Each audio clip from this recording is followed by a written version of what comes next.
Still working miracles even now. We read about it in the Bible, but he's still doing miracles now. Right. Yeah, well, I just wanted to share, you know, things have kind of been evolving, of course, with the health crisis, and there hasn't been as much in the churches and in person, that pressing together, which we've really missed. But we've just been seeing amazing things taking off with online prayer ministry. Yes, amen. And we had a GC camp meeting, General Conference camp meeting this past May. Yep. That's right. And during camp meeting, they had us have a prayer room, an online prayer room, and that was a powerful experience that we got to be on basically for 4 days. 24 hours a day. 24 hours a day. Yeah, incredible. Yes. I forget how many hours it was at the end of that, like 96 hours or something like that.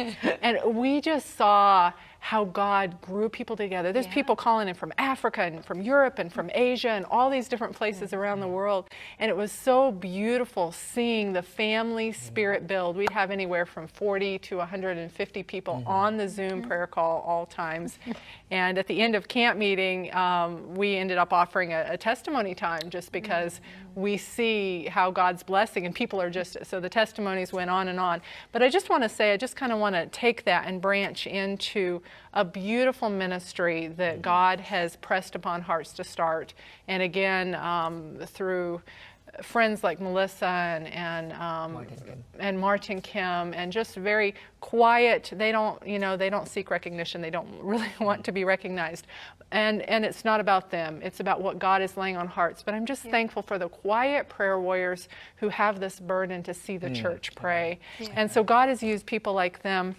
And something that has started this last year is 24/7 United Prayer. And this is basically a burden. It started off with the story of, Count Zinzendorf, the 100-year Moravian prayer meeting that went on, and that just unleashed a series of revivals and events, started back in the 1700s, and there's more to that story than we have time to tell, but just look up the story of Count Zinzendorf. It's just powerful.